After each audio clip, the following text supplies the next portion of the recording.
Hello everyone, this is Dr. E and for today we're going to be describing the solutions ng ating mga linear systems.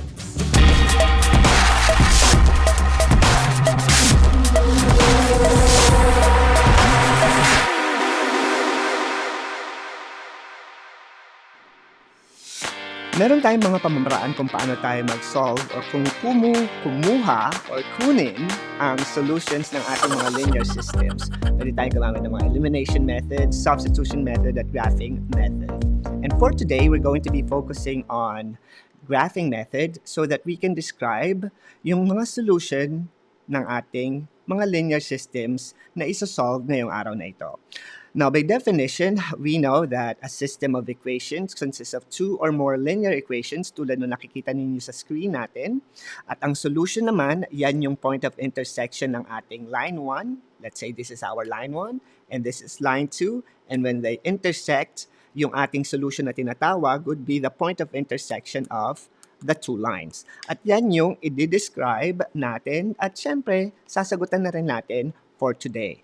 So for the first example, we need to determine whether the ordered pair -3 and 1 is a solution of the system. So since i-determine lang natin, ibig sabihin, i-verify lang natin kung solution nga ba ang -3 and 1 ng ating linear system. And to be able to do that, we know that the given solution is at -3 and 1. At ito yung ating x-coordinate at ang ating y-coordinate sa ating ordered pair. Yung ating first equation ay given by x minus y is equal to -4. At yung second, 2x plus 10y is equal to 4. Now by substitution, x is -3 and y is 1. And by simplifying our equation, we have -3 minus 1 equals -4. And indeed, -4 is equal to -4. So, true yung ating equation or yung solution sa equation natin sa first line. Now, sa second line, let's check.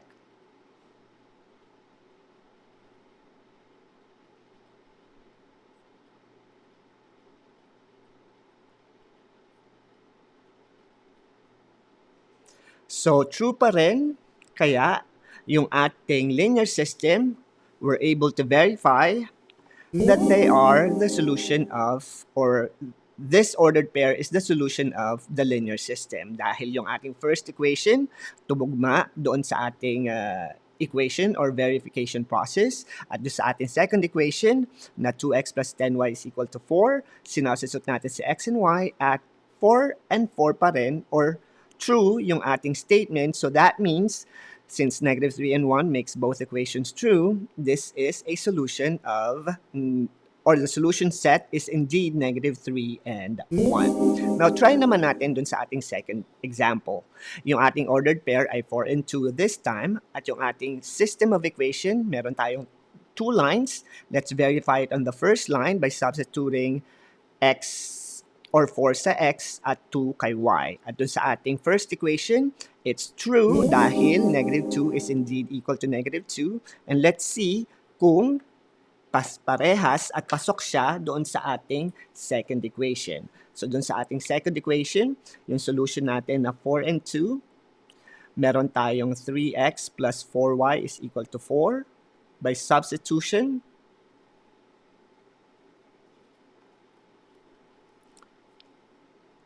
this is 4y. This is 12. This is 8. At mapapansin natin na si 12 plus 8 ay 20. At syempre, hindi siya equal kay 4. Kaya, with this false statement, we can say na hindi solution si 4, 2 doon sa ating linear system dahil hindi siya nagtutugma. So, yan yung pag-verify natin ng ating mga sagot. Sobrang simple lang dahil nauunawaan natin na ang point of intersection represented by the ordered pair ang nagre-represent ng solution ng ating linear system. Now, we're going to be focusing on graphing, and this time, we're going to be using it to describe and also estimate. Keyword is estimate doon sa ating solution ng ating equation. So if we have 2x minus y is equal to 6 and x plus 3y is equal to 10, both of which are in the general form of our equation. Para mag-graph natin silang maayos tulad ng previous lesson natin on graphing, i-change natin siya into the slope-intercept form. At ano nga ba ang slope-intercept form? Ang slope-intercept form, ito yung equation na y equals mx plus b. Na ito yung ating slope at ito naman yung ating y-intercept. So, since meron tayong equation na 2x minus y is equal to 6 at meron tayong x plus 3y is equal to 10, let's convert this into the slope-intercept form. And to do that, we need to have y by itself. So, we're going to subtract 2x on both sides.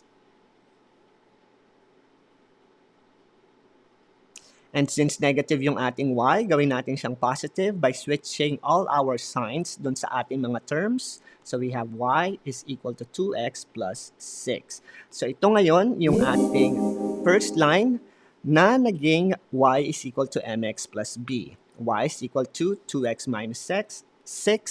So check yan. So let's see if it's also true doon sa ating second equation. Kailangan natin siyang i-convert into this form. So since y is here, we subtract x on both sides.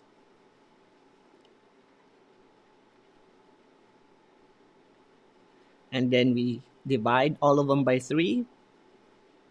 So y is equal to negative 1/3 plus 10 over 3. And if we estimate 10 over 3, 10 over 3 is how many times 3 goes to 10? 3 goes to 10 3 times. So 3 point something. So 3 and a little bit more ang magiging y-intercept natin doon sa ating second equation. So ngayon na meron na tayong y-intercept form, i-graph na natin para makuha na natin yung estimated solution ng ating equation. So to do that, we're going to be using our graphing paper. So meron tayong graphing paper dito at meron tayong ruler or straight edge, and let's see if we can graph our linear system. So to do that, alam natin na kailangan natin ng y-axis at ng ating x-axis.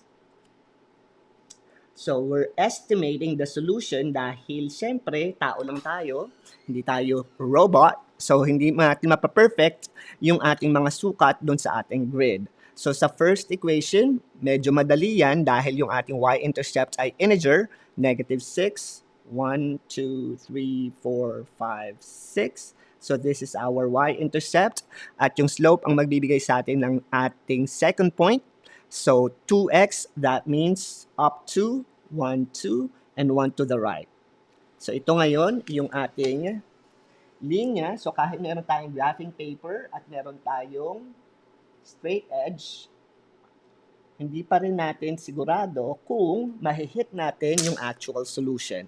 Now, to find the second graph, we have 10 over 3, which is 3 point something. So, 3 point something yan, positive. 1, 2, 3 point something. So somewhere here, let's say, it's not, we're just estimating. So basta nasa taas lang siya ng 3. And then yung ating second point, sabi negative 1 over 3. So that means 1 down and then 3 to the right. So negative 1 unit. So from here, 1 unit. So somewhere here. And then 3 across. 1, 2, 3. So this is where our second point is. So if we graph it, let's see kung anong coordinate ang mahihit niya.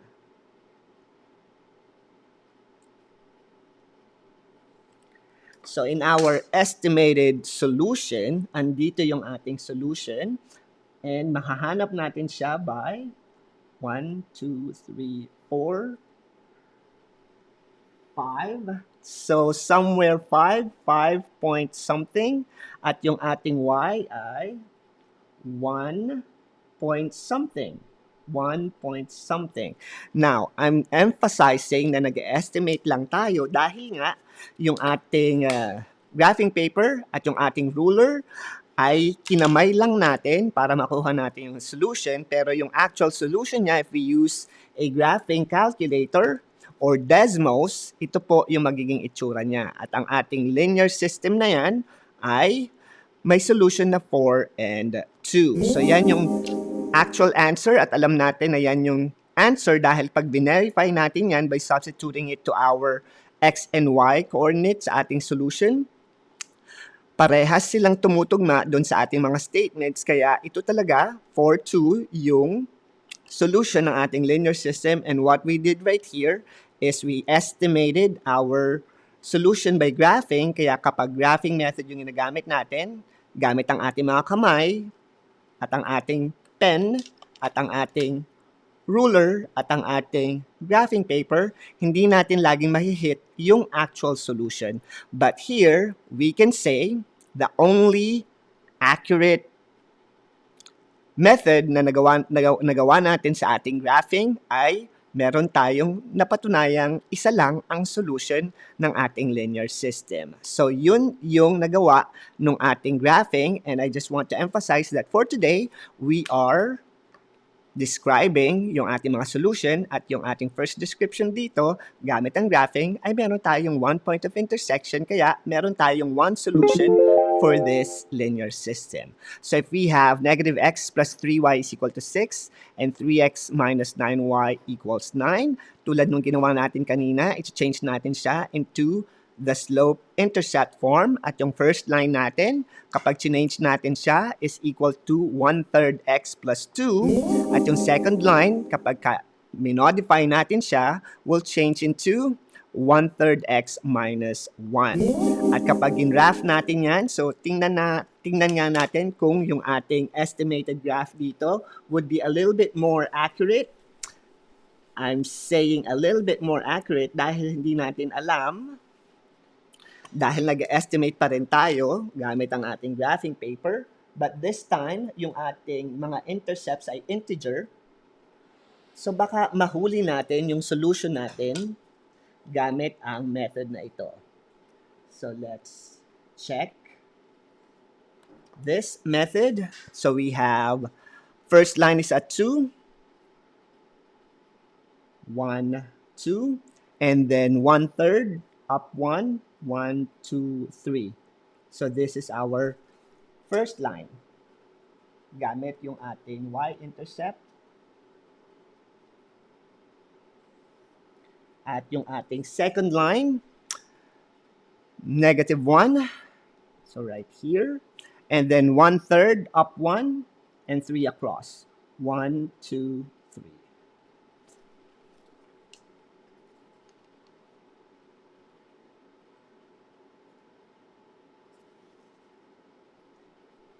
Teka, parang nagkamali ako ng aking line 1. So let's do it again. So you have 1/3 plus 2. So 1, 2. Positive 1/3, it means up 1. And then 3 across. 1, 2, 3. So tama yan. Yung susunod natin is at negative 1. And then up 1. And then 3 across. 1, 2, oh. Tama naman pala siya. So here, yung ating graph would be somewhere here. At mapapansin nyo yung ating graph na estimated graph dahil nga gumamit tayo ng ruler at saka ng ating graphing paper, yung ating point of intersection, nag-hit siya somewhere 1, 2, 3, 4, 5, 6, 7, negative 7, and 1, 2, 3, 4, 5. Negative 5. So ito ba ang tamang solution ng ating linear system by graphing method? Although tama yung ating process ng pag-graph using the slope-intercept form, ang actual graph po natin para dito gamit ang Desmos at ang ating graphing calculator should look something like this. So mapapansin nyo na magkaiba dahil parallel line yung ating actual graph at ito naman ay intersecting. And when that happens, which is this one, ito syempre ay estimated lang. Magiging mali din yung description natin dito dahil sasabihin natin na mayroong solution yung ating linear system at negative 7 and negative 5 when in fact, wala talagang solution yung ating linear system dahil parallel lines yung ating nabuong linya para dito. So alam natin na parallel lines yung ating equation dahil yung ating value ng slope, which is 1 over 3, ay consistent at parehas doon sa line 1 at sa line 2. So to be able to answer problems like this, tingnan lang natin yung mga slope at kung parehas yung slope natin, ibig sabihin nun, parallel lines, at kapag parallel lines, hindi i-intersect ang ating mga linya kaya wala tayong solution. So in this case, ang description natin would be that the lines are parallel and the system has no solution and it is said to be inconsistent. So inconsistent ang description kapag walang solution ang ating linear system. So yan yung kailangan nating matutunan for today in describing our linear system. At kung meron tayong x is equal to 3y minus 1 and 2x minus 6y is equal to negative 2, by changing it into the slope-intercept form, meron tayong 1/3 x plus 1/3 at yung susunod naman ay 1/3 x plus 1/3 rin. Now, ano ang mapapansin ninyo dito sa ating equation na ito?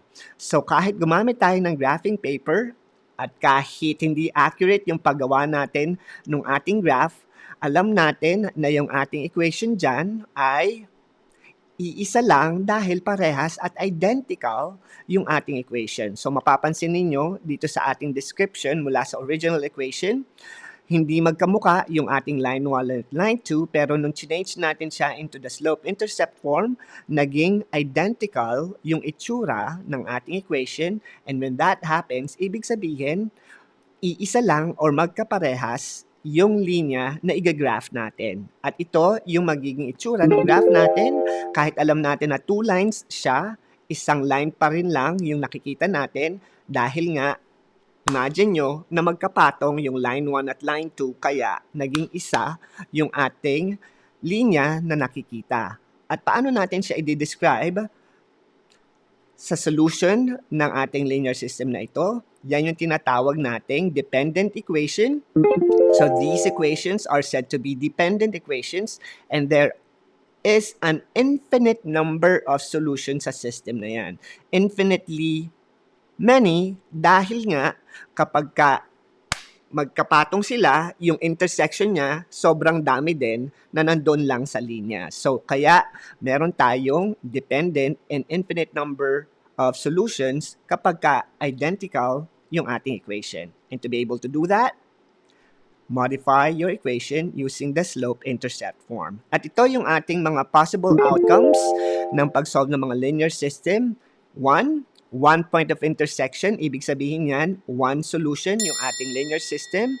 2, kapag parallel lines, walang solution yung ating linear system. And 3, kapag coincident lines or magkapatong or parehas or identical yung ating equation, meron tayong infinite number of solutions. And another way of describing it, if there is at least 1 solution, consistent yung tinatawag nating system. At kapag naman meron tayong distinct lines, independent naman yung ating equation. So, consistent and independent kapag yung ating mga equations ay magkaparehas lamang. So, yan yung ating description ng ating mga systems of linear equation kapag nakita natin yung accurate graph. Keyword is accurate graph ng ating linear system. So ito yung itsura ng may 1 solution or consistent system or independent equation na tinatawag. At kapag parallel lines naman tulad nito, ibig sabihin yan, no solutions, inconsistent ang system, at independent ang equation.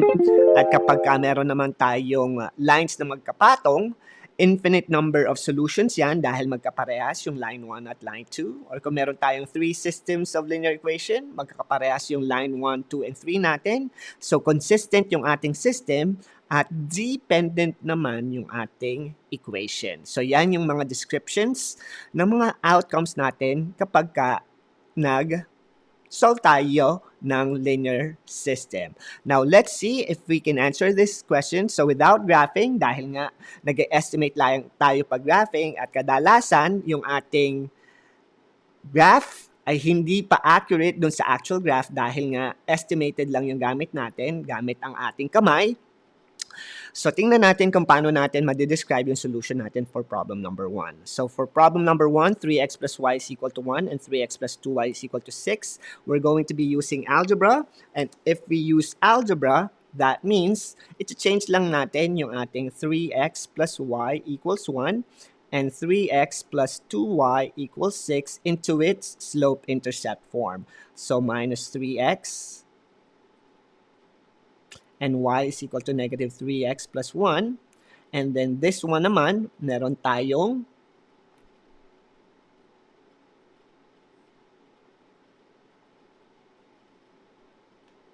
and divide all of them by 2.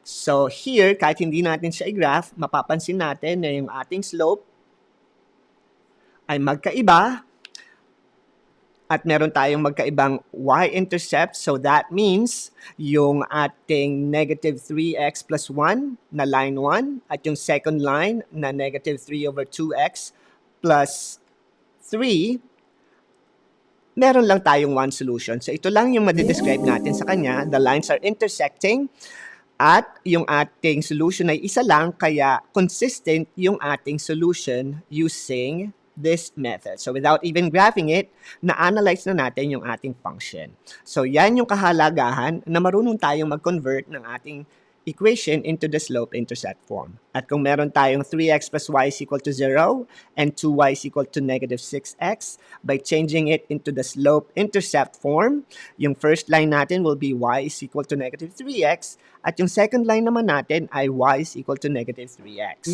So that means, since identical yung ating linya, magkapatong sila kapag ginraph natin, so the two lines are identical, so there are infinitely many solutions for this particular equation.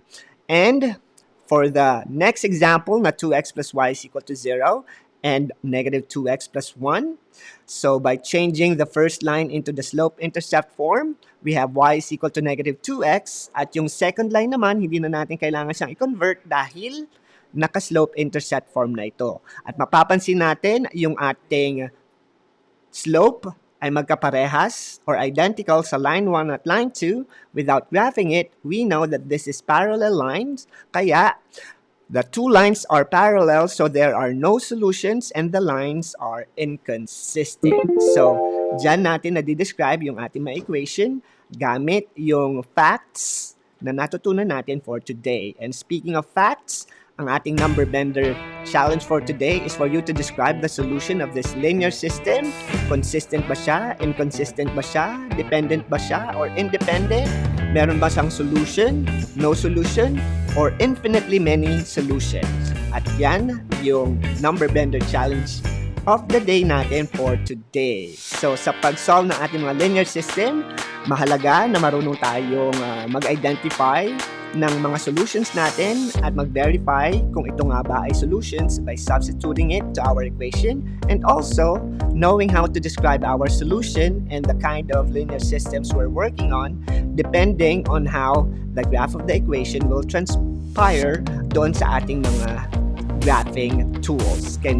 May it be a manual tool or a technology tulad ng Desmos or ng graphing calculator. It's Dr. E, and see you again next time. Bye!